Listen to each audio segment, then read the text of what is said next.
Doing, everyone? Good to have you all here. Forrest's here, Jack's here, Kelly's here. We have a guest who's going to be our expert that I know nothing about. Well, I just know your name's Eugene. Correct. Eugene Edwards. Well, I didn't even know that. Now you're giving away too much. I don't think I've given away too much. Gene Edwards? Eugene Edwards. The expert of blah, blah, blah. He's an expert on Jesus. He really likes Jesus. So no, you laughed? Yeah, no, I'll tell you, it must have taken... I'm guessing it took maybe like 12 guys to move that rock. Yeah, you're right. I tell you, I went there. I went to Israel and I did the walk, right? The whole walk where you walked up to the...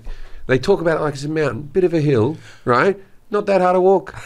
Very easy to walk. I did it with Forrest. He wasn't panting or nothing. we walked up there. The first time I went, I don't think I've gone with you. I've never been. We went to Israel. I went with Adam Bloom. Yeah. Because you always ducked off to go see Jesus' things, and I've gone, I've seen it. I don't need to go back. I still haven't been to Jerusalem. When I went there, I went there once by myself and once with Amos, and I went and saw where there's like, I don't know anything about religion, but he comes out of a cave and waves. Oh no, that's in Jerusalem. What's the bit with Nazareth? I still haven't been to Nazareth. Okay, but he comes out of the cave, and then like this is they showed you everything within this thing, and then they said right here is where he was crucified, but there's a bus station there now. It's all within 100 meters. Of course. No. Like he was there, and it's a cave. There's two locations. Then I walked into the old city of Jerusalem, like this is where Jesus. I just went to the place like. Yeah, there's two spots. There's some controversy about where I was, and I go, "What a load of shit!" And they're writing everything down at the time. There's a rock that he laid on and bled out a bit. That's in the Church of the Holy Sepulchre. And then they ornated it. And I bought my Kate's mother, Hank's mother's mother.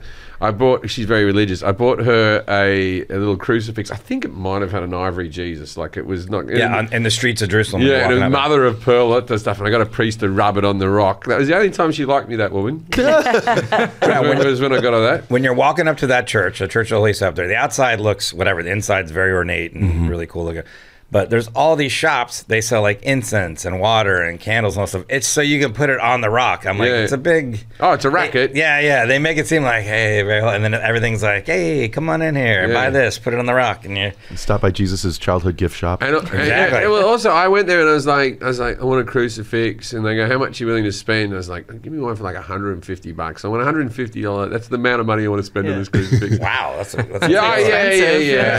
And they were like, oh. Yeah, we got something for you. And then they're like, this guy, just give him anything. Oh. They're like this, look at the inlay and the thing. And I was like, all right then. You should have got a full-size one for $150. The Wi-Fi doesn't work good in there, so a lot of times you have to buy certain... Why did you have your Wi-Fi on you? No, because they'll be... Trying to send some emails. Not Wi-Fi, like your phone, the internet for your phone. And so when I bought a piece of jewelry for someone, like, oh, you don't buy it here, you got to buy it next door. It's like a whole thing where you're like, I don't know. Trust me, it's fine. And then the next shop is just selling trays of baklava. like big trays of it like that. Yeah. All right.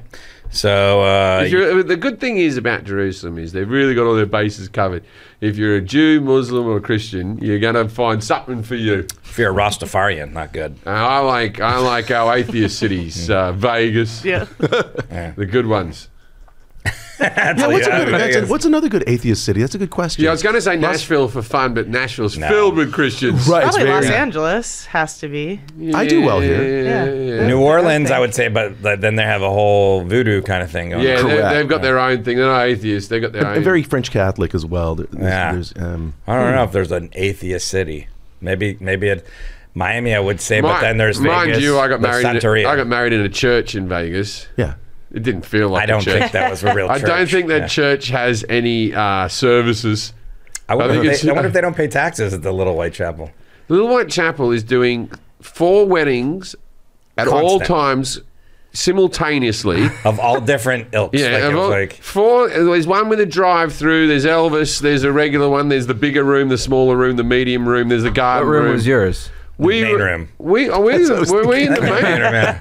I think so. I thought, yeah, we're in the original room, but that was small as well. The comedy store. And you walk in, they haven't even set up like just an iPod just attached.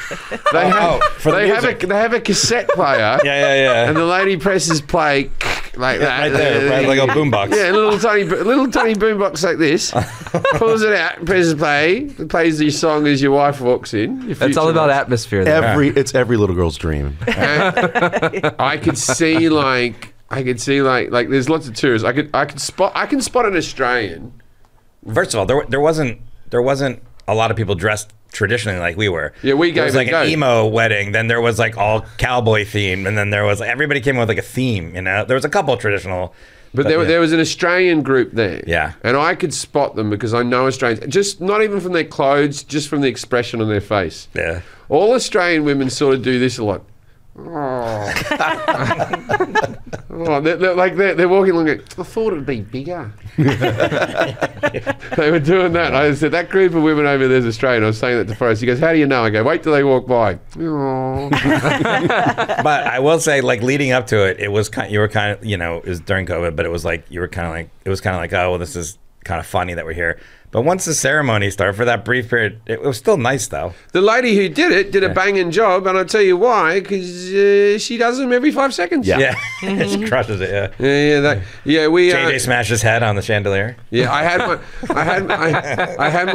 own a pair of Elvis Presley's cufflinks, right, that I bought at auction, but it sounds more impressive than it is, because Elvis had thousands of costume cufflinks, like they were all over the place, so it wasn't that expensive. But I have these tacky sort of looking cufflinks that are a bit of a conversation starter because they were owned by Elvis.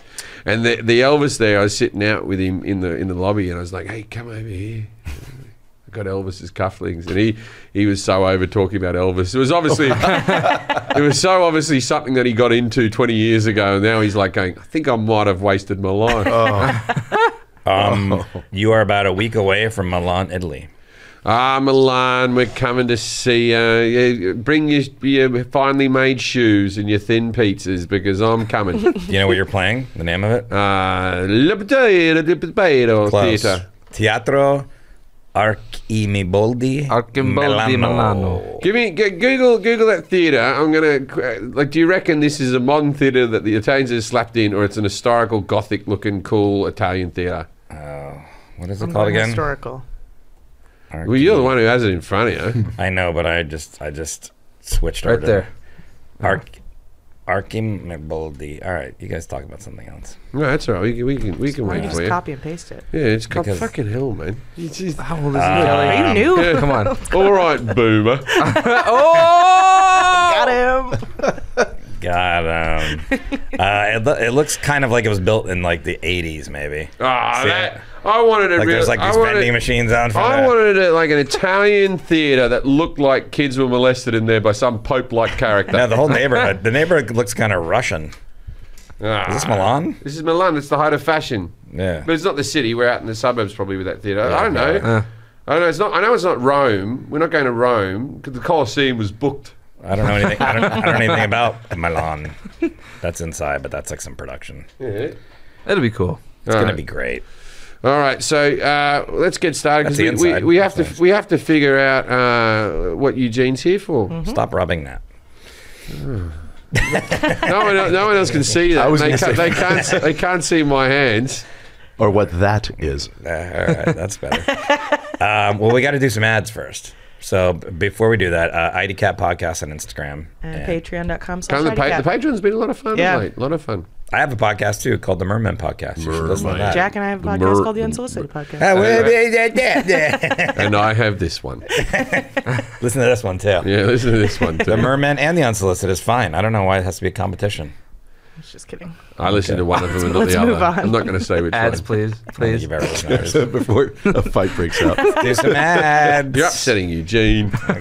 Today my wife was doing boxercise in the backyard and Jack was in the living room and I was in the cinema playing video games. And my wife comes in and goes, "Can you say hello to my trainer?" And I'm like, "What am I going to meet your trainer for?" What? So I came out and went, "Hello," and I shook his hand like this, right? And my wife, I said, "Why did I have to do that for?" And she goes, "Oh, he thought that Jack was my husband." Oh, I see what happened there. Yeah. You wanted to rectify that. And then She's like, "Is this your husband?" "Oh, no, my husband's much older." It's hurtful to both of us. I know. Hit by friendly fire with that one. Yeah. We need to band together, man. Yeah, fuck her. I was telling her that me and you were married. She's the maid. All right, ready? Okay. Please welcome our guest, Eugene Edwards. G'day, Eugene Edwards. Now it's time to play. Yes, no. Yes, no. Yes, no. Judging a book by its cover. All right, Eugene Edwards is here. I can't judge Eugene's background. Eugene looks smart, but that might just be the glasses. I feel like you're in the entertainment business. Is this got to do with the entertainment business? Yes. All right.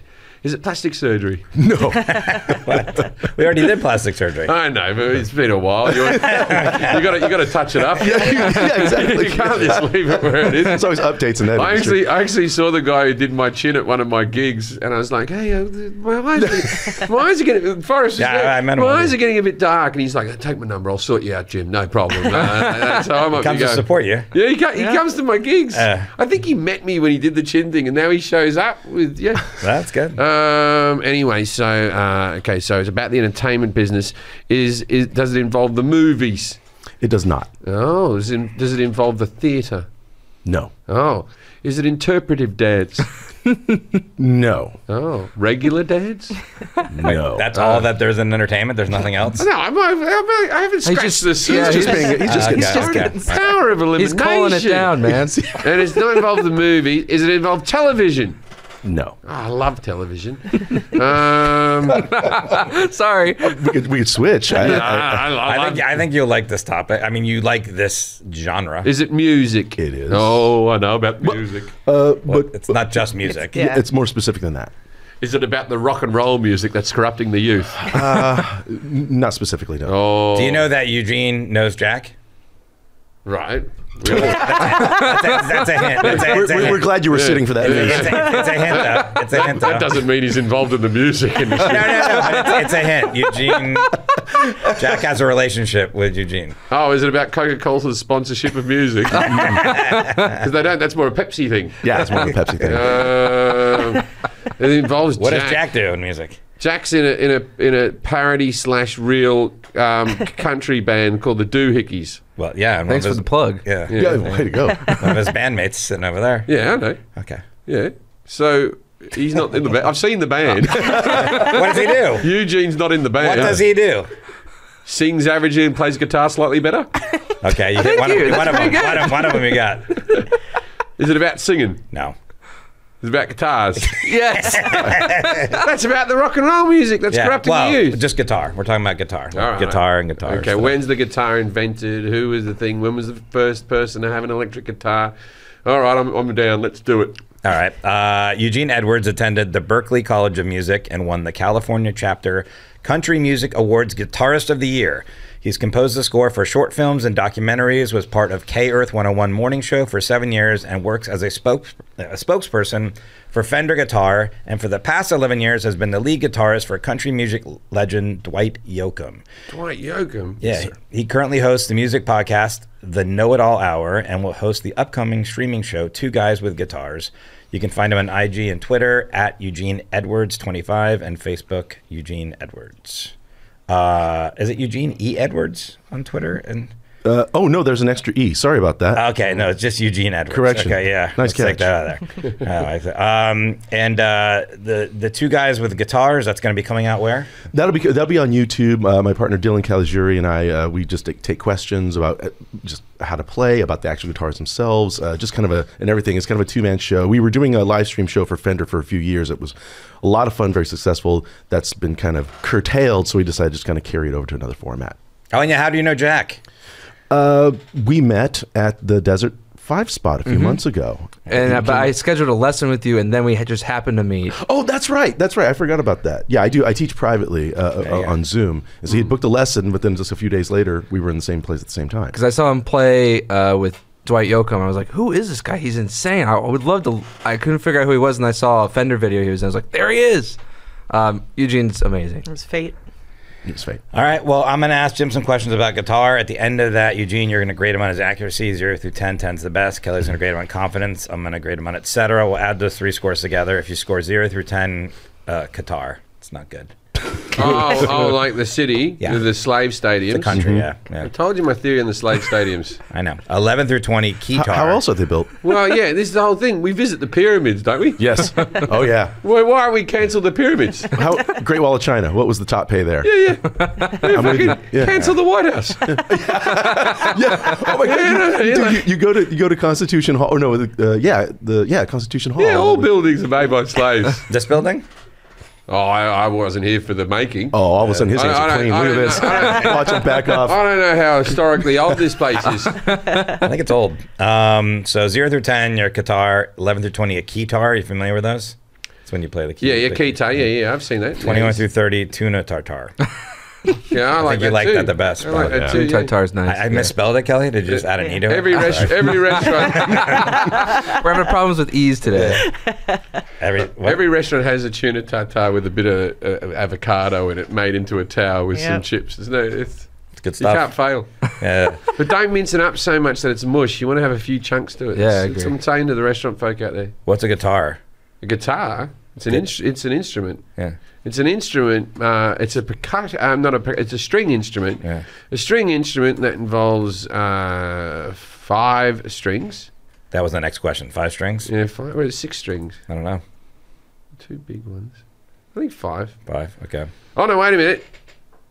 6. There's 6 Very knobs. good. Yeah, there's 6 knobs. 6 strings. Yeah. 6 strings. That was great. I like that For those that didn't see- You just tuned it. yeah, just imagine tuning a guitar because you've seen that happen. Yeah, I've seen that happen. Yeah, Jim's yeah. the best imaginary counter I've ever met in my entire life. Yeah, so 6 like a strings. mime. Of course, it's 6 strings. I was mixing up with the banjo that only has 5. Very. Wow. Wow. But what about Give him a bass 10 and bass call it a guitar? day. Yeah, we're done. 4? Yeah. What Anyway, about ukulele?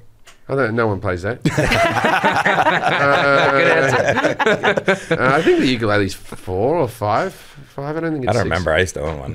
It's 4. 4. And so it's a string instrument that Yeah. it works mostly through using chords, but you can use individual notes in it. The vibration of the string, the shortening of the string makes the note higher. The lengthening of the string makes the note lower. What are different types of guitars? We have electric guitars. We're going through all of them. Bass guitars, Hey, just basic. electric guitar, bass guitar, acoustic guitar. you Okay. know, ukulele. What part of the guitar affects the sound? Well, it all affects the sound. What Forrest. makes the sound? How does the sound get transmitted to you? the vibration of the string. Okay. How do you set up a guitar? What do you mean? How do you set up a guitar? You buy it from the shop and off you go. Right? You have to tune it. Is the one thing, and that's you learn how to do that by putting a finger there and then ding ding ding ding, trying to do the next note, bum bum bum bum. Do you know the And- notes of all the strings, the strings that you're tuning? No, but I'm musical enough that if I have one string, I can play like a little sort of. I can play a sequence. You own a guitar, don't you? I got given one. I don't play guitar. It's in his man. office. I play it sometimes. Yeah, Jack plays it every now and again, but I've never had a guitar lesson or anything like that. I know a couple of chords. Okay. What is equal temperament tuning? Equal temperament tuning. Yeah. I don't know. I have to pass on that. What are the parts of the guitar? We have a guitar here if you want to see one. Yeah, I can see. I know. I think we had a guitar. Yeah, right? I do. Do you want to grab it? Yeah, because Well, I know. You got the body. we're doing you a got- lot of this audio, so you what got, are the parts? You got the string, the body, the neck. String, body, neck. Nothing else? Well, you got the tuning knobs, Uh-huh. Okay. the hole where the amp goes in if you got that style one, or even acoustic with the hole with the thing in it. Then you have to decide. You got that black bit that hangs at the bottom like a teardrop, which really doesn't serve a purpose, but it's there for a little bit of looks. Because Paul McCartney just has his on the top. He obviously buys right-handed guitars and doesn't give a Right. fuck and just goes for it, right? Because I don't think anyone knew. But I assume that so that if your fingers click, you won't hurt it or the wood or whatever. It protects the wood. And then you have to decide whether you want sunbursted one, sunbursted one, or you just want a normal flat one, or if you Oasis a Union Jack one, or Prince would have a couple of paisley purpley sort of ones if he was going out there with a curly bit that ducks off the side. What are different styles of guitar playing? Well, you've got acoustic flamingo. Flamingo? Go. Yeah, Okay. not the bird, like the Yeah, flamingo. okay. Yeah. All right. Do you mean flamenco? Flamenco, that's the one, yeah. Oh, then with the fun. And you got acoustic thing. You got heavy metal guitaring, which is more like power chords and fast playing and stuff like that. Basic rock, and then you got like plucking, where if you want to do individual strings, like classical guitar is a big one as well. And then you have mariachi. That's like where it's a big sort of fatter one that sits up your stomach, and it's mostly restaurant based. And then you've got. That'll be enough. That shows I know enough. Yeah, that's good. What is a guitar chord? A chord is the same as a piano chord. It's so you can play chord A, chord B, chord D, chord F. What is a chord though? A chord A is a grouping of normally 3 notes putting together to make a harmonious sound of the chord. And they have to be within the key. You can have like a different type of chords, but your main chords are like that. How does an amp work? It amplifies, makes the sound come out louder from the instrument. How does it work? Like, how does the guitar know to tell it? It plugs into the thing, man. There's a cable that runs from it. You've never seen this. I've seen it, yeah. What does the pedal do? The pedal, often known as a wah-wah pedal, can make it go like, it can actually just change the sound of the thing. Like because that's the handle goes wah wah wah, the handle that dangles off. No one needs that really. And then the pedal will give you different settings that you can do within the song, or for when you're changing from song to song. Like your guitar that you have. Give you different reverb and things like that. How do you care for your guitar at home? What do you do, or what are you supposed to do? Oh, I leave it in the same room where the cat shits. Okay. Otherwise known as my office. My wife has made it into the cat shit room. That's where the cat box is? It is. There's 2 cat boxes there. Yeah, well, we had an argument the other day about it. Because my wife said, if you want to get cats, you have to clear the shit. And she goes, I will. Anyway, this thing was filled with shit. It hadn't been changed. I must have gone nose blind. My wife went, I changed it yesterday, and I was holding a bag of cat shit going, this is more than I shit in a week. There's no way. And she's like, they must have eaten it. She was digging her heels in. There was if she just went, it's been a few days, give me 3 days, I would have believed you. But she's like, I changed it yesterday. No way in this world. When and where did the first guitar-like instruments originate? I would say Europe. It would have been the lute. Would have been your first endeavour into the guitar world, and that was like back in court jester, the king's realm type of thing. So I'm going to say like the 1400s.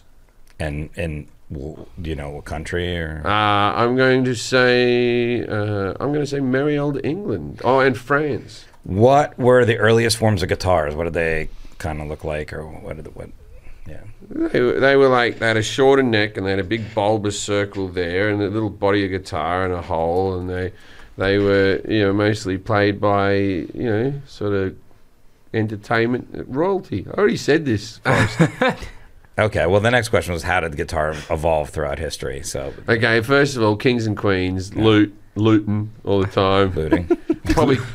Probably came from the town of Luton in Britain, which is about an hour outside. That's a town? Yeah, Luton Airport. That's a satellite airport of London. So I'm going to say from Luton in England. Okay, and then like important innovations in guitar design and technology. Do you know who did that or when it was? Well, the big innovations. Modernized it. The big innovations are obviously going from acoustic to electric, and I don't know exactly when they happened, but I would say after Edison. So I'm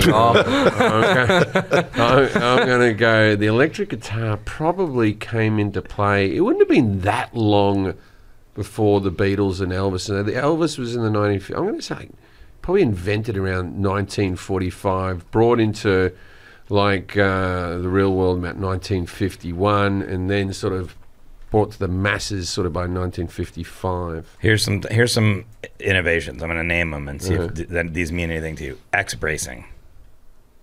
Oh, that's when you treat a girl really badly, so she'll dump you. Getting her ready. Yeah. To be your ex. Bracing to be the ex. Yeah, good. I like it. Do you know anything about steel guitar? That's the steel guitar. Is that one where in Hawaii when they play with their finger with the thing on the thing and they go? Very good. All right. What about the dreadnought guitar? The dreadnought. Yeah. Dreadnought guitar. I would say that would be some type of Hitler would have had a dreadnought guitar. I'll say it's a Nazi guitar. Do you know what a fret is, by the way? I didn't even ask that. The frets are the different lines that are on the neck of the guitar, so that you can hold the thing down, so the string holds onto a different. Do you know how many there are? I think I can figure this out. He's counting for our listeners at home. 16. Okay. Do you know anything about a 7-string guitar? Just reading about it. I know that there's guitars that are 10-string, 6-string, 12-string guitars where they double up on all the strings, and I believe that helps something. A 7-string guitar, I don't really, and I never understood the guitar with like the 3 necks and all that type of stuff. I think that's a bit of wank. I don't know if that really the works. 1, 2, 3. Yeah. That was a big thing in the You own one of 80s. those, Where Eugene? you're like, I do not have a Double double neck? No, I do not have a double neck Yeah. guitar. I've seen a triple neck. You know why? 'Cause Because they're- I'm not a wank. Yeah. Because they're wank. That's exactly right. Who were some influential guitar makers in history? Fender was your big one. You know, first name, or it doesn't matter if you don't, but you got it still. Dennis Fender. Dennis Fender. Yeah. And then Fender. Who? Isn't that Hofner. Hofner? Yeah. I don't know. That's Paul the bass. McCartney plays a Hofner bass. Okay, yeah, that was sure. his big one. What other ones can I think of throughout time? another real famous. Those ones that have the big triangle like that, the back. Flying V's. Yeah, the Flying V's, those ones. They were the ones that were given originally to Wild Stallion by George Carlin. Flying V is the name of the person that made it. Sure. What about roles guitar plays in different cultures, musical traditions? You've mentioned some of that stuff, but is there anything else you want to? Well, you know, it's the instrument of choice for the busker. You know, you can't be that good a piano player. So I assume throughout history that people, it's like easiest one to pick up chicks. You know, like, you know, at a party, you pick up a guitar, you sing a song, off you go. You know, you can't. Hasn't worked for me. You can't do. Is it that simple, Jack? Yeah, but the problem with Jack is he keeps playing the songs. Okay, cool. I got this other one you might have heard. Yeah, like he outstays his welcome. You gotta get off the guitar, start talking to the women. I just attract other dudes. Like, what guitar is that, man? Yeah, look at my frets. Okay, so what was the question, man? I was just talking about like different cultures, like if you had any. Yeah, I believe it wasn't always. Yeah, I'm trying to think like if Mozart used guitars or anything like that, or anything. I think he was still violins and like that stuff. I would say it was just pick up chicks culturally. And then in pop music, like when did guitars start influencing pop music? How did that come about? Like, you know. Okay, so I would say if we're calling early rock pop. Rock, yeah, popular music. Yeah, okay, so I would say, okay, so Bill Haley let's go back to the original sort of, okay, so it has to be even earlier than what I said with the electric guitar, because Buddy Holly and the Crickets were before, or simultaneous, like a little bit before Elvis, and he used electric guitar. He just used, I think, a bass, and him playing electric guitar and a drummer, like it was, you know, the Green Day model. That would have been sort of the very start. Buddy Holly and the Crickets. So I'm going to say 1950. Okay. And then what about like Western music, country Western? Country Western music. Yeah. Well, this is the thing. Waylon Jennings was one of the Crickets. Really? Yeah. Oh, wow. He played bass, yeah. Waylon Jennings, actually, he was the one who lost the coin toss with Richie Valens and was meant to be on the plane. And he said to him, I hope your plane fucking crashes as they leave. And he carried that around. Maybe he didn't put the fucking in. I don't know. But there's something that just... It was pretty cold that night. He probably did say that. But, so he was one of the Crickets, yeah. So it would have gone straight into country and Western, very similar time to that of rock and roll, maybe 5 years later, but nothing too substantial. How about name some famous guitarists throughout history? Jimi Hendrix was a popular one. Yeah. But like there's plenty of people who play guitar. You could say. Yeah, I'm talking about like. You could say like George Harrison was a famous guitarist, but he's not like a one of those. I don't think he's associated with guitar playing. We've had one as a guest on the podcast. But you could say George Harrison. I think it's fine. He plays guitar. Yeah. I mean, Slash is obviously a popular one throughout. Sort of. What'd you say, Kelly? We've had one on our podcast. We had one on our podcast. What's his name from Toto? What's his name? Toto. Steve Lukather. Steve Lukather. Here we go. Yeah, but there's bigger ones than that. He's not like Jimi Hendrix. Is he? Like he might be, but he's not like seen as this Jimi Hendrix-like character. Jimi Hendrix is a big one. But I think the whole thing with Jimi Hendrix and Slash is part of it's got to do with the look. Sure. The look really makes you go, oh, that person. Because I know people who say that Mark Knopfler, greatest guitarist they've ever seen, or something like that. He's great, I think. Yeah, I think he might be, but he doesn't have the cool look. He's just wearing a bandana. A very famous one died about a year ago. Maybe it was a year and a half ago. The guy who sings Feliz Navidad. Yeah, he's huge. Yeah, he is. He's blind. That's not who guy. I was talking about, but yeah, sure. Jose Feliciano, it's great. He did the Doors' "Light My Fire." He covered Jose Feliciano. Yeah. And Ed Sullivan, always the master of tasteful introductions. After Jose performed, he said, "Jose, I can't do impersonations, but he said, Jose Feliciano, blind and Puerto Rican." and then Jose went, "I'm Puerto Rican." Really big show. Talking about hobbled this point. I'm trying to think of other the guy that died. He was in a big band like 2 years ago. I think he died. They're from here. It doesn't matter. Yeah, Pete Townsend. Yeah, you're doing great. Eric Clapton. There's another one. Yeah. What about this? What are some famous guitars in history? The actual guitars. Was your last question? What do you mean, like famous, like visually? Like they're famous because a person played them and made them famous. Some of them had names. You've already mentioned one of them. Oh, earlier. Okay. So BB King had Lucille. Very good. Yeah. That's probably the most famous one. That's the most famous. So BB King had Lucille. I saw an interview with him why it was named Lucille too. Oh, okay. That was going to be part of the. Yeah, by all means, you say it. Yeah, because I'll forget. I'm going to give you the Hofner in here because you already said it earlier. Yeah, Paul McCartney's Hofner bass. Yeah. Famous guitars. There's someone famous that did play a double neck one. Slash played a Fender, I believe. There's one that is named the title of the episode that we did this week. Do you see it for us? Penguins? No. Oh yeah, there is. Oh, I didn't know that was the name of his guitar. No, but the Gretsch company had a penguin model, oddly enough, in the 50s. But the guy who I was trying to get, he died maybe a year and a half ago. He had a guitar that he named it because he made it himself. The Creature. Okay. So one of the famous ones is Brian May from Queen had a guitar that was made out of the fireplace that his father built with him, and he still uses it. And he still uses a 5-pence piece to strum with. He never used a pick. He still uses the same guitar. All right, I think that's good. I think we'll go. We'll have a conversation about all this stuff here. So it was Frankenstein, by the way. Yeah. Yeah, Eddie Van Halen. Eddie Van Halen. That was one. Eddie Van Halen. I don't know about Eddie Van Halen. I'm not Eddie Van Halen. There's a lot of good guitar players. May I one more on the famous guitar? Sure, yeah. So Willie Nelson's famous acoustic guitar is known as Trigger. And it's significant because it's a nylon string guitar. You don't want to mispronounce that in the South. No, very carefully. Yeah. And he uses a pick, which you're not supposed to on a nylon string guitar. It does not have a pick guard. That's that teardrop plastic I'm talking about. So take a look at Willie Nelson's guitar Trigger, and you'll see why a pick guard is kind of essential. Yeah, but he's had it for fucking 90 years. Yeah. Oh, wow. He's had it. Yeah, but some people have guitars for years. Oh, yeah, it's like... Wow. Yeah, this thing's beat to hell. I've played Trigger, and it's a very special guitar. It's kind of a wonder that it's still. I mean, once a year it goes back to the Martin factory in Nazareth, Pennsilvania. Another Nazareth. It's because they have to treat the top just so it doesn't completely. It's trashed. Yeah, I've seen it before. I've seen him playing this now before, and everyone's signed their looks name better on. than Pete Townsend's guitars. How did Jim do in his knowledge of guitars, Eugene? With accuracy, I have to say you were a hard 8. All right. Nice. Yeah, hard 8. I was very, very impressed with I liked how you formulated your answers, your process of elimination. You clearly have a lot of practice at this. Oh yes. But we'll fill I in bullshit my way through life. Hey man, it's working so far. How do you do in confidence? I'm going to give him a 7. Right, hard 7. Good. He was 15. hard. All right. It was a 7. I'll give you 7. Tuna tartare. Yay. Did you like it? Wow. You know, just because. So we can just start going through them. Like, what is a guitar?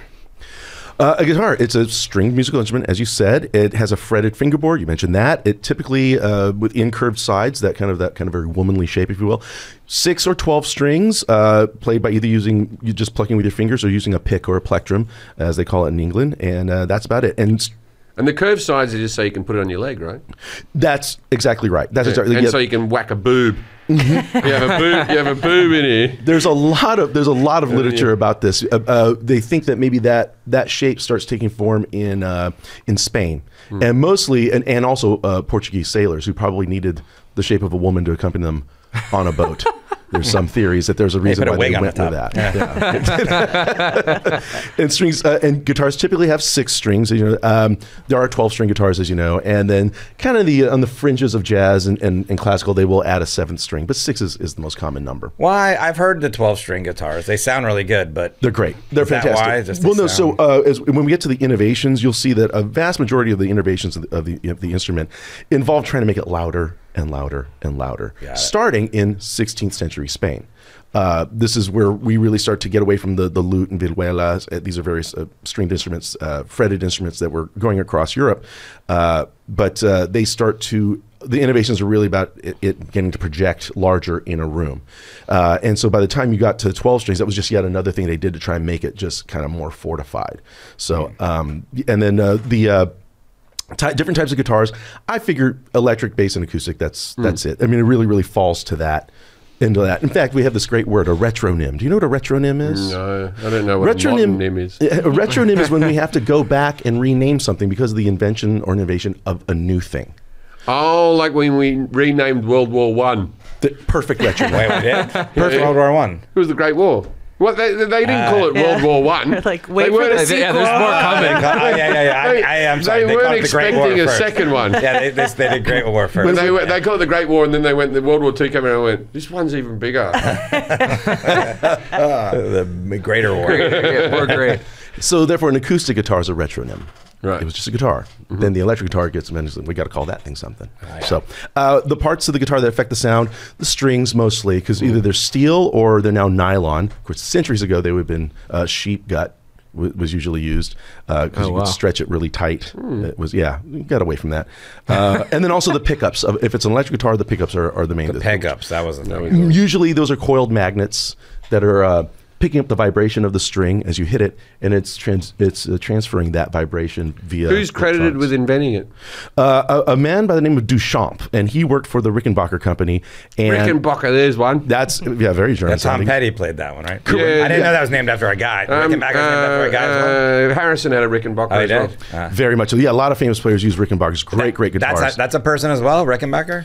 Yeah, and but the 1937 around is when they first put a pickup on a guitar and get it to work, but it took years for that to kind of the next few years to again just to make this thing louder. At that point in the 30s, guitars being used a lot in big bands, and usually it's a rhythm instrument. So you hear that chunk chunk chunk chunk chunk that sort of, and the horns are going and everyone's blasting and they're just louder and say, hey, take a solo, guitar player. I'm playing. I can't hear. It can't be heard. So trying to figure out a way to make it louder. And they had gone to an arch top at one point, inspired by cellos and violins, hoping that would project the sound. The X bracing that you mentioned earlier, that was by Frank Martin and Harry Hunt. Some of those early guitars had the little cuts into them. You're gonna like this one. Florentines or whatever. Called F holes. Yeah. Florentine, because of the Florentine cut. Very good. Yeah. This guy's good. How did you know Florentine? How did you know that? Musical theater school. I always studied musical theater. That's right. Yeah. I figure you might know some of the stuff from music. Very good. I thought maybe it was just all from your guitar you own. No F holes on that one. What kind of guitar do you own? Yeah, well, I was curious. Yamaha or something. You have a Recording King. Oh, great. It looks like a triple O shape. I don't know what they call it for Recording King. I also bought a guitar thinking I was going to take lessons, and I never have. I've had it for about 8 years. I'm right here. Okay, well, I'll be calling. I used to take lessons. I can play a little bit, but what do I have now? I remember I should. Don't you have a Strat? No, they got rid of the. Oh, you have a Martin. Yeah, you have a Martin. All I know is that my hands cramp up each night from playing Call of Duty. So I don't know if I'm. I don't know if I. You know, the guitar is good for that because you want to vary your movement. That's how we get. That's how we get things like carpal tunnel syndrome, and it's because of the repetitive motion. So if you vary your motion, even I say this to students, if your hand does start to cramp up because you're working on the same chord or same pattern over again, switch the patterns up, or just put the guitar down, walk away from it. You can practice plenty without a guitar in your hands. You can practice on rhythm. There's a lot of things you can do. No guitar, no problem is what we call it. Yeah, maybe I'll take some. I can play like songs. I'm in my putting it down period. Yeah. I can play Long some break. chords. I can play some chords. I know some of the scales, and then I can play some songs, mostly Pink Floyd stuff. Perfect. But you know, Turns out he's amazing. Yeah, right. It's gonna floor us. yeah, not really. I can play Over the Hills and Far Away actually by Led Zeppelin too. That one's kind of tough. It's funny when you said that the Dreadnought was a Nazi guitar. The Dreadnought was something that the Dreadnought guitar is an acoustic guitar was started by the Martin Guitar Company. Frederick Martin, their family was actually originally from Germany, but they settled in Pennsylvania, and they came up with a certain bracing of the wood inside of the acoustic, again, to get maximum volume, but also kind of keeping this thing stable.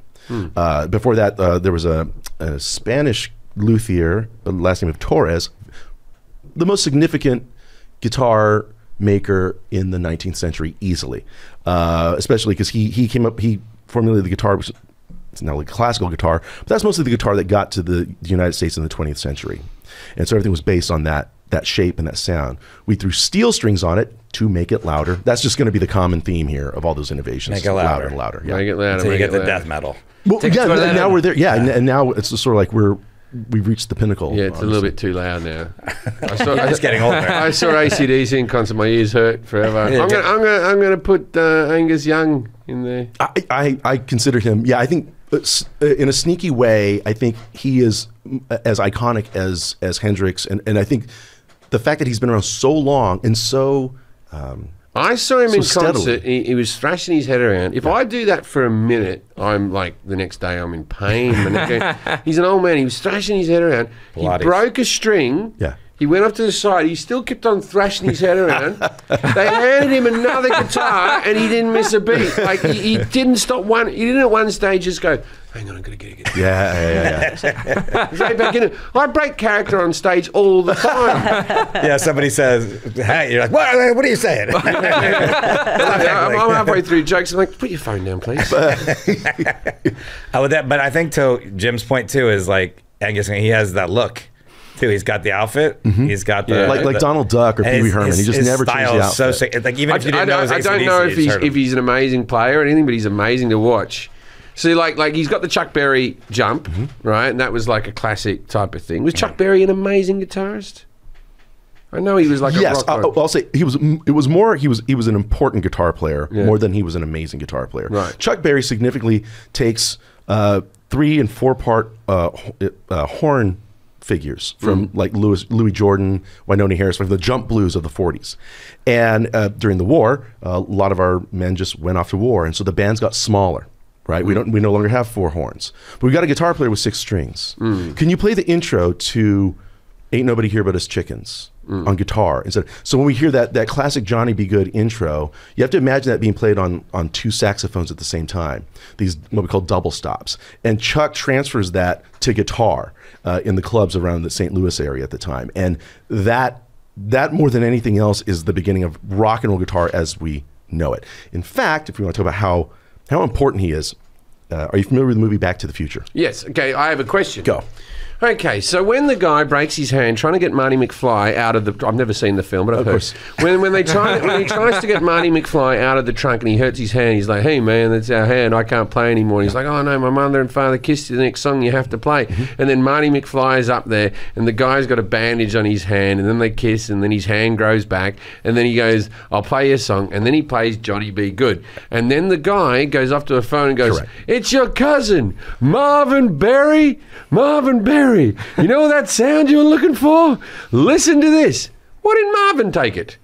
Why would he call his cousin, who very clearly he never calls because he had to repeat Marvin twice? He's playing at a high school prom. Yeah, but he was also a guitarist. No, you're right. Chuck was doing nothing. Marvin should have swooped in and become the great guitarist.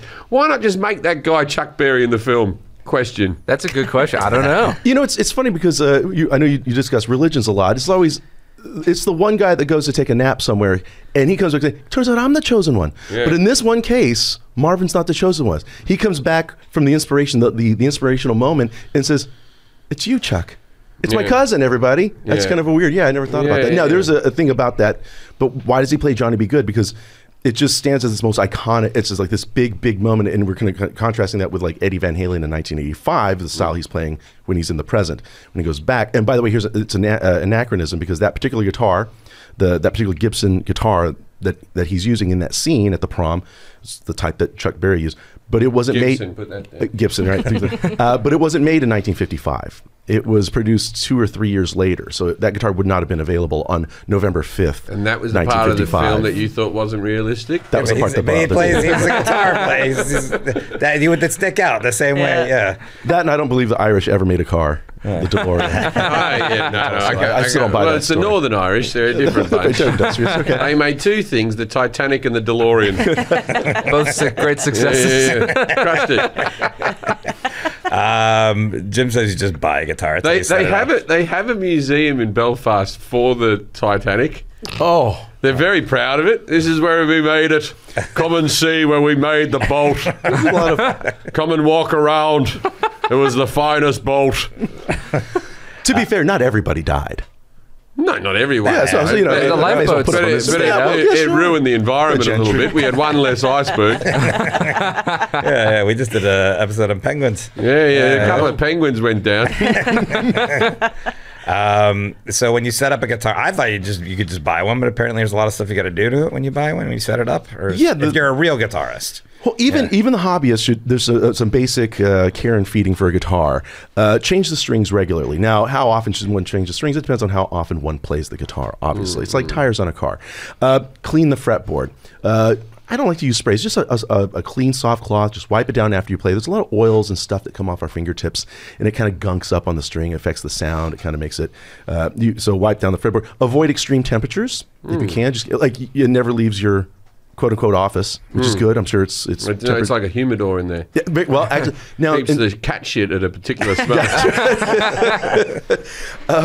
yeah. So and then some people that live in really dry environments, they actually are humidifiers that they make for acoustic guitars that fit into the sound hole to kind of keep. Because I saw Jack performing somewhere, it was hot, and Jack kept retuning, and he was very unhappy. Yeah. Oh, yeah, that was the Hotel Cafe. That room was really hot for some reason, so all the guitars just kept going flat. Oh, so the hotter it is, you got to keep so if you're at an outdoor festival, it's a nightmare. Don't get me started. Yeah. So really hot rooms, and this is just basic science, of course. Is that why you've never really met a good Arab guitarist? Not like because it's very hot out there. There's never been bands from they're all Vegas. flat. Yeah, it's just all. Yeah, the guitars are flat. Name me a big Palm Springs guitarist. Right. Good point. Too cold inside, too hot outside. That's it. Right. So the You extreme need a happy medium. Right. Now, extreme cold. If the guitar sits in a cold room for after a while, it's going to go sharp because things are going to contract, right? And heat things expand. So that hence the flat or sharp things. But yeah, extreme temperatures. And when we play gigs and we'll play outdoor festivals in Texas in summer, and we've played in freezing temperatures also outdoors. Then my guitar tech knows to just keep them coming, keep one freshly tuned, and keep. When did that become a thing? Because it looked like the Beatles just had their 4 instruments, right? And then now you see like bands, and there's just reams and reams of different guitars. That started in the 70s. When so rock and roll in particular kind of blew up by 1973. Everything transfers to like stadiums, and it becomes a big economy, right? Now we're filling stadiums. We're rising ticket prices. The bands are now flying in private jets. They're hubbing out of one city. They're not going to hang out with the audience afterwards. It's not like the loose 60s thing anymore. So things have become very professional. And of course, album sales have gone crazy. So the audience comes to these arena shows. We take so you're seeing like Led Zeppelin, and Jimmy Page is going to use the same Les Paul as long as he can throughout the performance. It's preferred guitar, but Lord knows there's other spares, because at this point you don't want to just like watch this guy tune his guitar.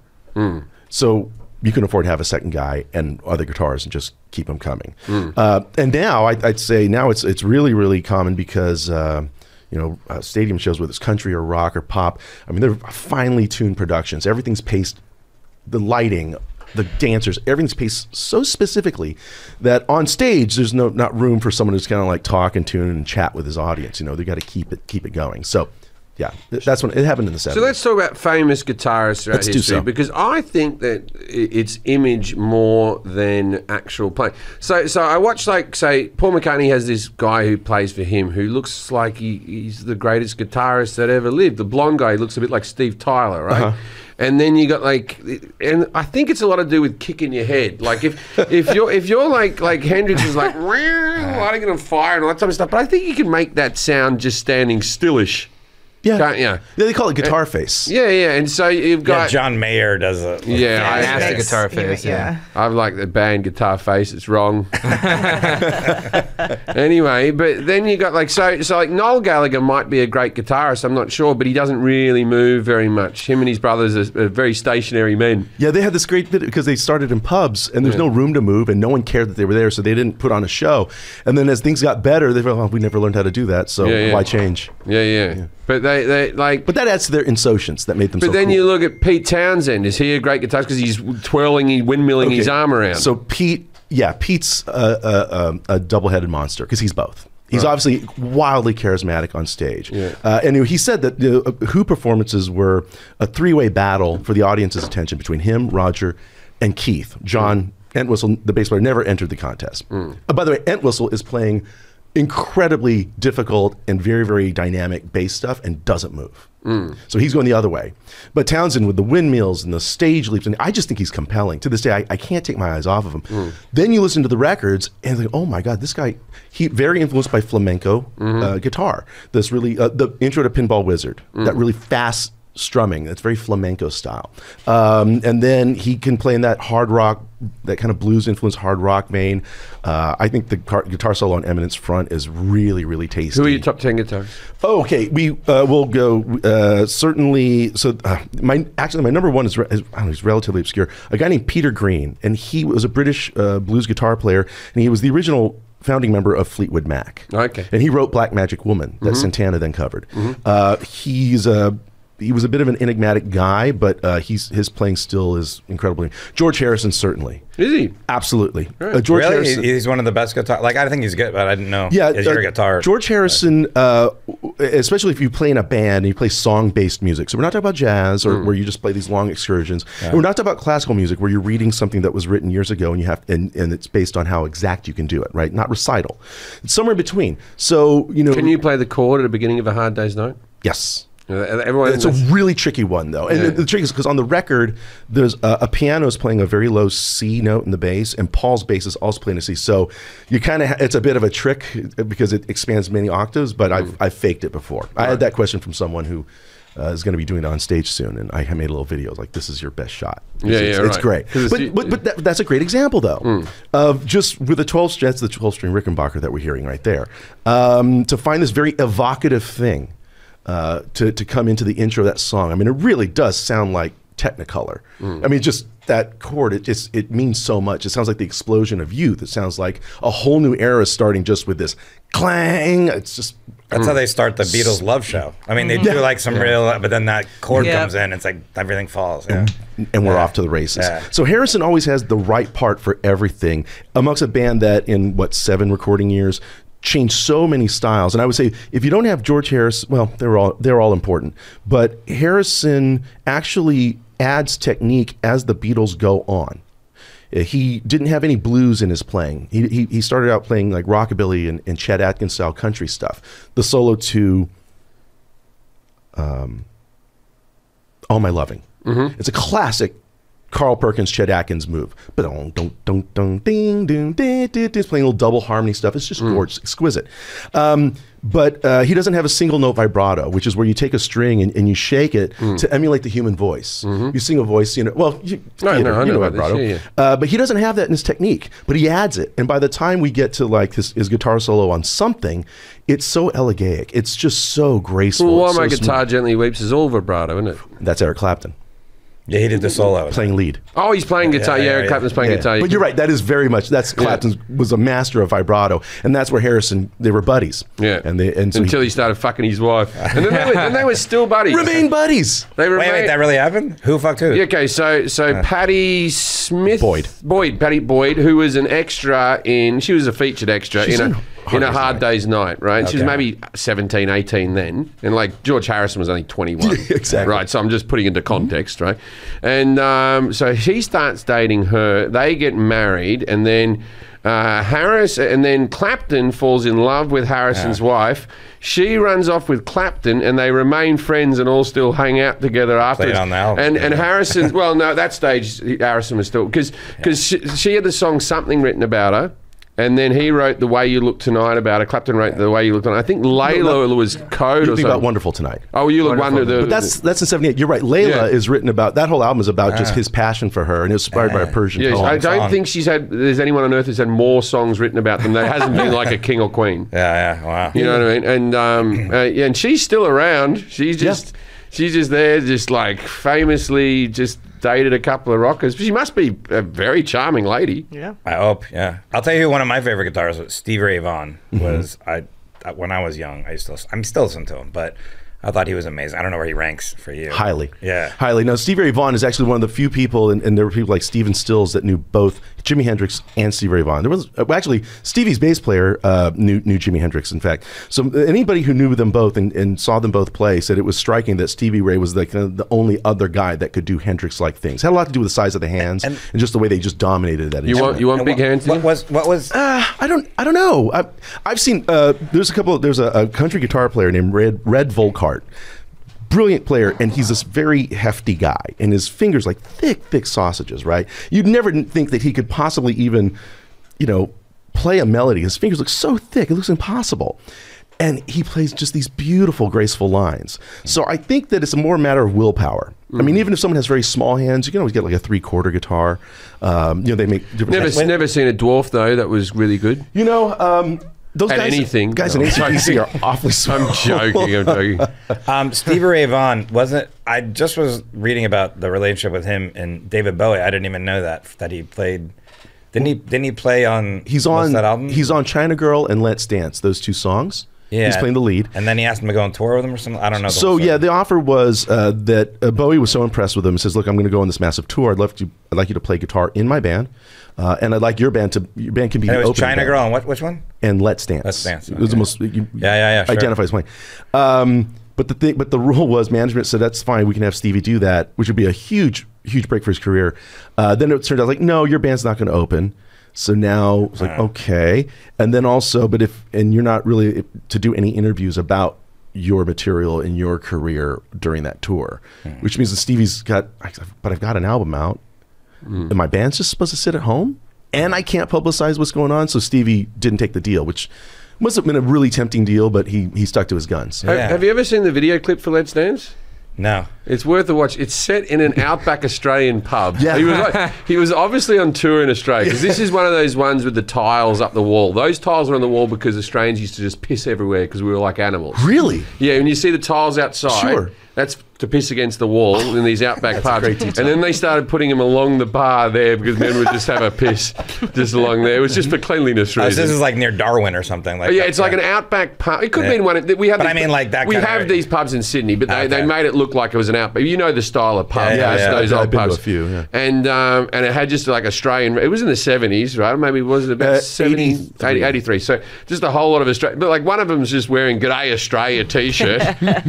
They just like rigged up this video. He was clearly on tour. He just went down to a pub. And it's funny because in the video, then he's miming guitar. Yeah. The Stevie Ray Vaughan solo. I was 10, and he's got white gloves on. He has white gloves on, and I'm thinking that Bowie doesn't play. That's not. Yeah. Something's off here. Plus, you can hear it if you know Stevie Ray Vaughan. Then and it's just Let's Dance, and this is like Australian bogan. Just, it's like a scene from Kath and Kim, man. Famous guitars in history. I know we're only up to top 10. I'm so sorry. Yeah, no, Jeff Beck, who just passed away recently, massive talent. One of my favorites is a guy from an LA band called Los Lobos. His name is David Hidalgo. He's a big hero of mine. Exactly. Hidalgo's tremendous. Chet Atkins was great. B.B. King was great. Of course, I'm such a guitar nut that of course I'm going to leave out someone I'm going to feel terrible. Mark Knopfler is a beautiful guitar player. I Yeah, He but- have really, an album really with is. him and Chet Atkins. People, Yeah, the neck and people neck. always That's rate good. Mark Knopfler, yeah. Yeah, I know. There's an album with him. And Clapton, does he make it in? They used to call him Slow Hand or something, didn't Yeah. because he looked like he wasn't putting a lot of effort in, but everyone was coming in. No, Or is that a bit of a myth? It was a No. cocaine thing, maybe. Who knows? the name came from he had a habit in the early days in the blues clubs in England of breaking strings. He played so hard and he bent them, and it was always he didn't have a tech, so he had to wait for him to change his string. In this sweaty club, and the kind of the rude boys there would do this slow, sarcastic. Yeah. Clap. That's the British for you. So he so he had that nickname for a while, but then they called him God. yeah. That won't go to your head. And Does Keith Richards rate? He does. a blues guitarist, isn't he? Well, he ranks because of his ability to write a riff. Now, his guitar in the late '60s, he picks up an open tuning. He gets it from a guitar player named Ry Cooder, and it's tuned to an open chord. Okay, and he takes the low E string off. So it's just a 5-string guitar. And as Keith says, his style at that point became 5 strings, 3 fingers, 1 asshole.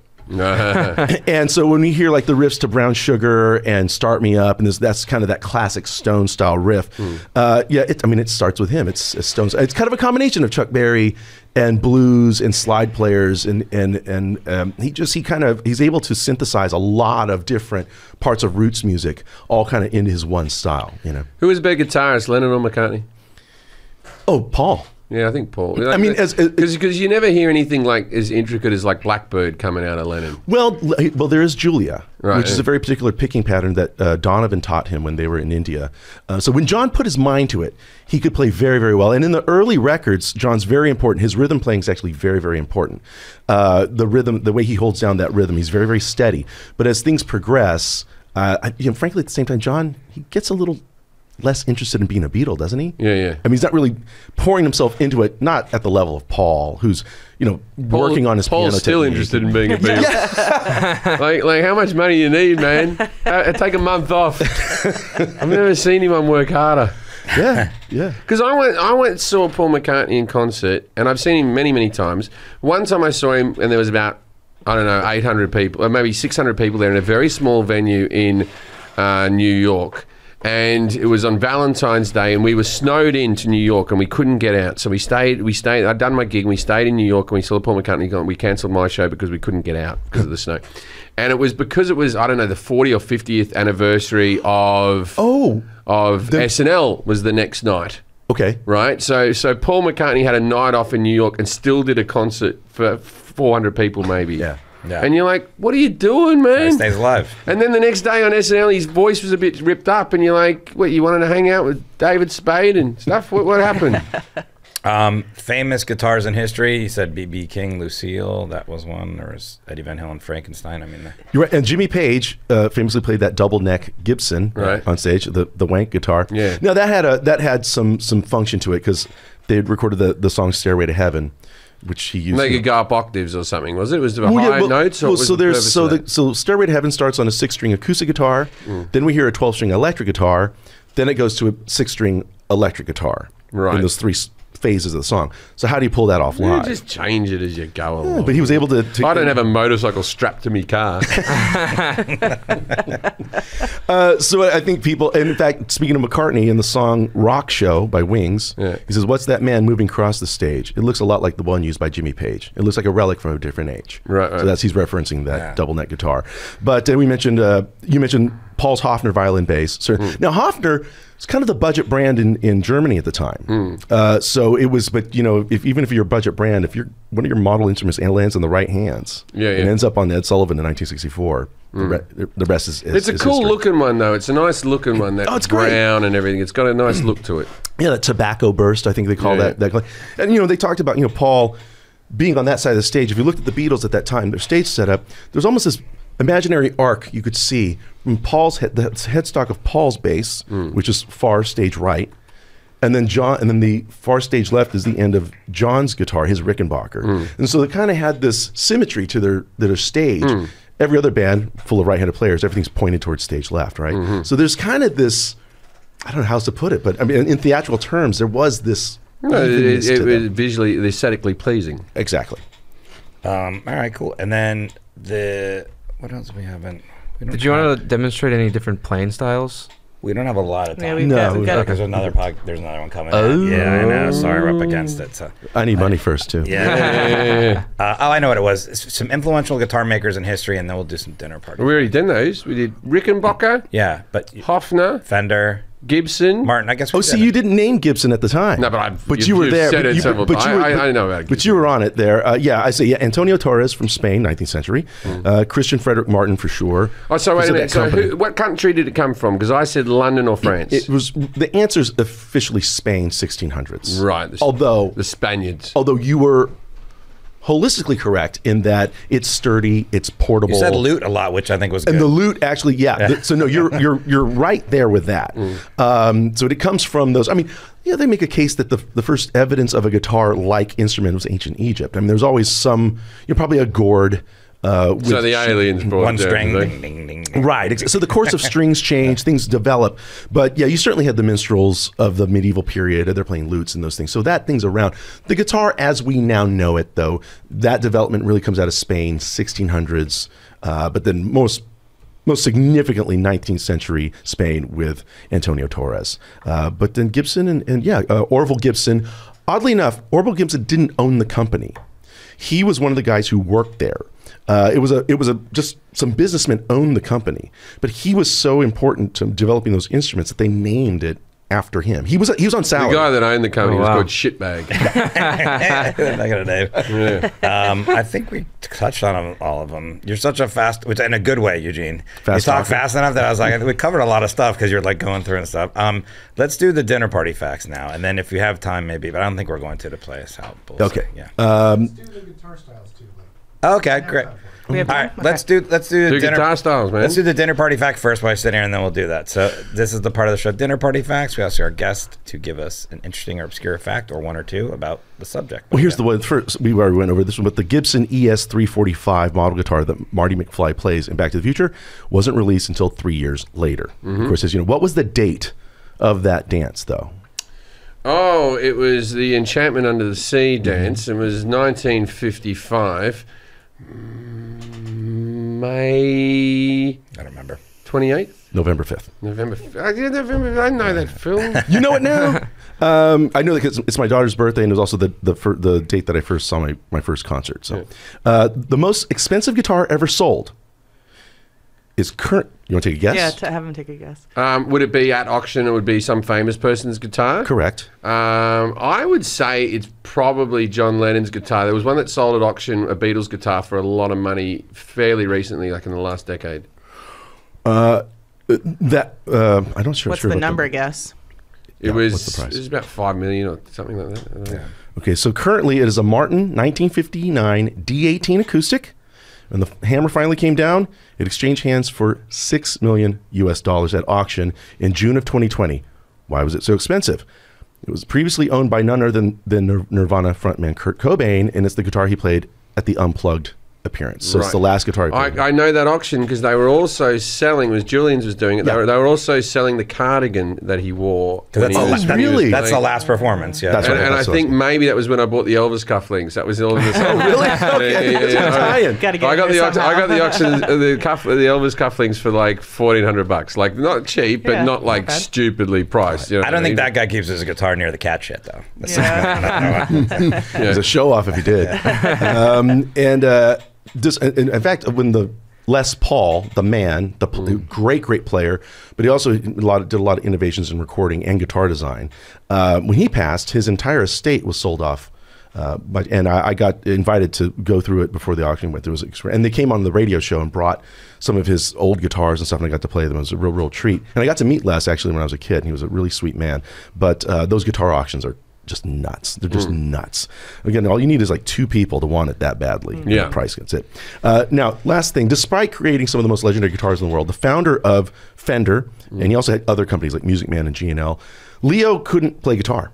He was a radio repairman originally. And so he kind of relied on having players around, guys that were playing clubs and stuff, to come in and tell him what's what. I knew some people that used to come in there and says, yeah, he'd never even bothered to learn. So although he had some experience with piano, he had played a little bit of saxophone. The legendary inventor allegedly didn't even know how to tune the guitar. He was more interested in electronics and the wood parts of it. So as a result of his inexperience, though, he brought musicians in. It's probably it's no coincidence why that guitar took off so quickly when it. Where the word Stratocaster come from? Well, that was actually a marketing thing because that guitar they Like developed Stradivarius, or and also just the stratosphere, the space race was like there was this kind of this because the reason the Telecaster was the first one he made, and that was because of television.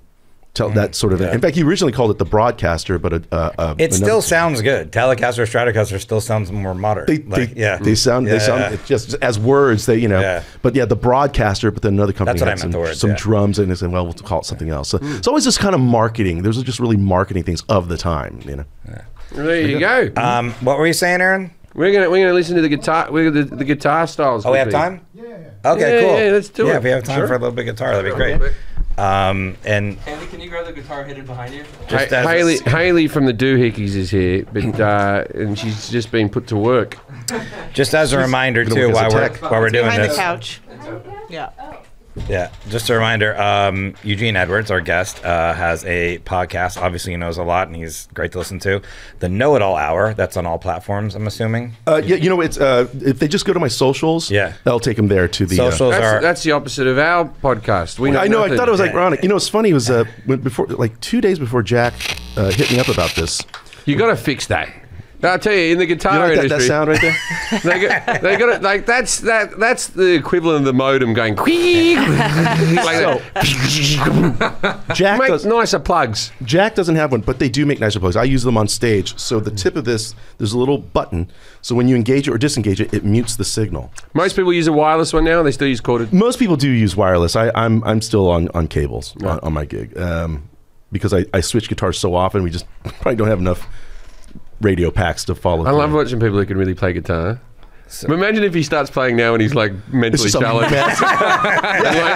like he just talks a big game and he's like, this is a chord. Talking about it. Yeah, talking about it. Now a chord is actually 2 or more notes. Oh, I said 3. Well, in a piano you do technically 2 or more. 2 or more, and after that you're. So in the different styles, of course, here's with a guitar pick, and we hear the strumming. Or you. There's your hard. You hit it with a pick like this. So you get this this strumming kind of thing.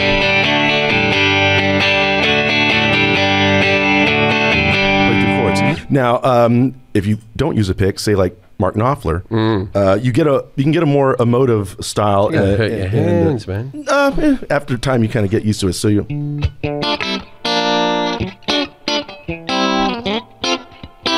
And his solos are very.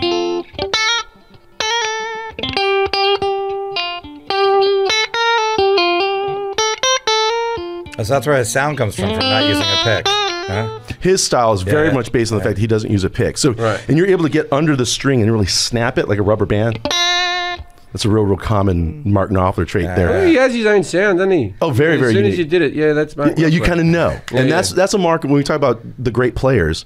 That's one of the ways we might want to adjudicate that, right? If I do this.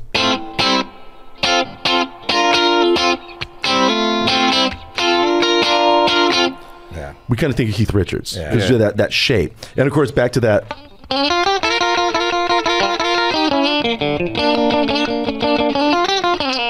Notice I was playing 2 notes usually at the time. That's Chuck Berry emulating like 2 horns playing together. And then back to the Harrison thing, though. Just always had this really melodic. We can sing George Harrison solos or parts. Can you give us a Hard Day Night chord? Yeah, there you go. Oh, wait, sorry. Oh, yeah, that's it. But it doesn't look like he's doing that much with his fingers. No, well, you kind of use a combination of the open strings and the fretted ones to kind of get. One of my favorite players who use a great combination of open strings and closed would be James Honeyman Scott, the first guitar player for the Pretenders. And he had these great. Sounds like a 12-string. Right. Really, really clever that way. It's crazy how you can make them all sound so different. Yeah, and this is a Stratocaster guitar, which when Leo's has 3 different pickups. So if I use this one that's closer to the bridge, you get a real snappy.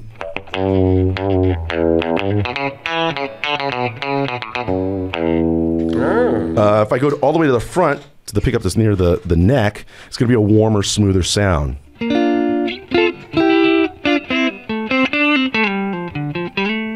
There's one in the middle that kind of strikes the middle, if you will. And then there's two that split the difference between each set of pickups, and we call these out of phase. Technically, they are out of phase. And this is where we really get that Knopfler thing.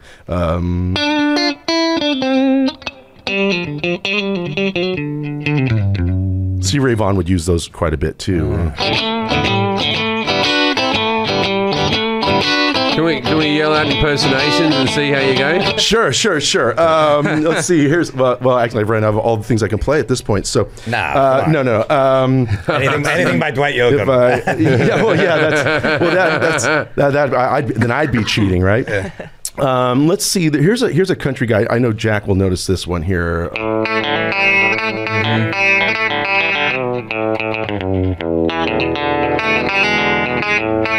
Who is that, Jack? Don Rich. And he played guitar for whom? Buck Owens. Very good. There's no way we would have gotten that. Yeah, I know. I told you it was pretty obscure. No, I knew. I gotta watch his videos. I just wanted to see if Jack knew. No, there's something about Angus Young, though. By the way, he has Great this riffs, man. Great riffs. Of course, written by Malcolm, the brother, mostly wrote the riffs. But He's got dementia. Yeah, he does. Yeah. But Angus. So Angus could just claim he owns them now. Yeah, he would know. Angus has this technique from the blues tradition that's actually hard to pull off, and he's an ace at it. He'll bend a string up a whole step, and then once he reaches his desired pitch, then he adds a vibrato to it, and it's very, very vocal. So, right, it's not until he reaches, which is very much what the voice does to sustain that.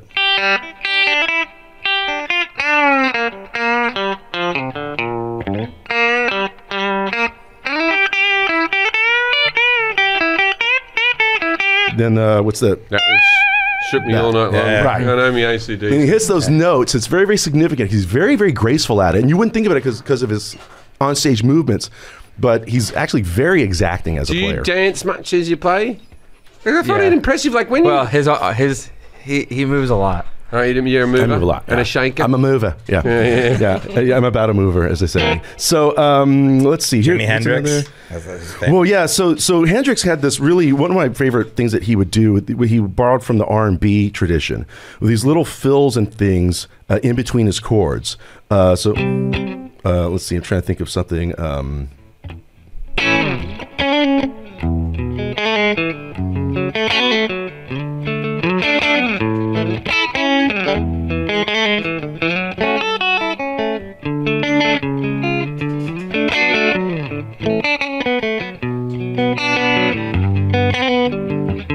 All those little jumps and stuff that he's able to sneak in there. Does it really well in When Cries Mary as well. I love it when he's really that really smooth. What do you mode. do better than anyone else? Fuck all these other people. Well, I fake things better than most people. Me too. Yeah, and no, I don't know that I it's one of those things where people will sign up to take lessons from me. This is wildly immodest, but and they said, well, we want to learn your style, and at the time I don't have one. But then someone pointed out to me, all of your bad habits, everyone else thinks that's your style, right? So I'm always thinking, I tend to do this too much, or I do that too much, and at some point you realize that's your style. Like I tend to end a lot of my phrases, not to get too jargony about it, but when I end on a major third, I tend to kind of wiggle it a bit, mostly because when I was younger, my guitars wouldn't stay in tune, and so honestly, I always give that wiggle there because I was never confident. Just to hide it, to hide it, yeah. So there's that, I suppose. What's your style, Jack? Jack, what do you do? I do that kind of BB King kind of bending, and I learned one pedal steel bend, and I use that all the time. Is it this? Yeah, pretty much that. It doesn't work on a Stratocaster. In fact, it doesn't work on a Stratocaster. No, not as well. Yeah, but I got it. I heard it. That's the doohickeys all day. Right. In fact, that's why Leo put this here in the early days, was for country western players to emulate a steel. So usually you have it pressed down. The bend. The whammy bar. Oh, yeah. Well, I've never used it like that. Sounds very Hawaiian-y. I want to go to a luau. Well, like to emulate the steel. Yeah. That's how you get it going. I love that. That sort of thing. Well, great. I like Hawaiian music. When I'm in Hawaii, I just listen to the Hawaiian music channels. I find it very calming. I love it. And then I thought, why don't I bring Hawaii to me? And I started listening to it in my car around LA, and I felt like a dickhead. I listen to it now. Last time I was there, I went to Luau in Maui, and the band was so good. Yeah. Like, I forgot it was a band for a while. I thought it was a CD, and then I turned around, and I'm like, these guys are, their voices, the steel guitar was so soothing with the back, and I was like, yeah, I'm going to listen to this. So I do now. But it comes with the whole thing. Yeah. It's part of the whole But package. it was, they were amazing. Just a chance being a bit bitchy. Who's the most overrated guitarist in history? Make it someone dead so you can't get a riff. Oh no, this is not a bad. Overrated. There you go. He was all right. Gosh, that's. No, if someone asked me that about a comic, I would dodge Just say the question. Chumbawamba. No. I'll be a little more specific, and here's the hearsay part of this. Everyone a while back, it went viral again when Prince sat in with Tom Petty. Oh, that was at the Hall of Fame. Right. Yeah, He played my guitar. Correct. He was awesome in that, right? Fantastic. Yeah. That's not the most impressive Prince guitar playing. I mean, there was nothing. It's fantastic, but it's basic blues rock moves. Right. Yeah. It's played with tons of fire and energy. He does a lot of the finesse. The guitar faces. Yeah. I'm really impressed his by- guitar face all day. He made the guitar look like it was part of his body. Absolutely. And so, as did Hendrix, as did Stevie Ray Vaughan. It's an extension of you. And there's something very, very compelling about that. But I can think of many other... In fact, I still haven't figured out how to play the intro to When Doves Cry. And Billy Gibbons even asked Prince about it. That very... That whole... And Billy Gibbons says, he cornered Prince at one point. Says, how do you... I still haven't... And Prince says, yeah, I can't... It's kind of tough on me too. Like, he just got it right that once. But it's really, really amazing. And the ending of Let's Go Crazy, that's also very blues rock stuff. But to me, that's like the fire of that is... All right, nicer question. Who's the most underrated? Prince. Well, hopefully she's getting the accolades now. But I think we don't talk about Bonnie Raitt enough as a guitar player. Just won a Grammy. Yeah. I just Finally. like as a guitar player. Well, no, she swept him in that Nick of Time really? period. Yeah, she's had a Did couple. you see the headline said unknown blues artist wins Grammy? Yeah. All right, we better wrap this up because we did the thing. Okay, the podcast is the Know It All Hour, and you can find them on Instagram and Twitter at Eugene Edwards 25, and then Facebook Eugene Edwards. And the streaming show is Two Guys with Guitars. That's right. Thank you, Eugene. Thank you so much, guys. What a joy. If you're ever at a party and someone walks up to you and goes, guitar has 7 strings, go, I don't know about that. Walk away. I don't know. I was a bit light there. Good night, Australia.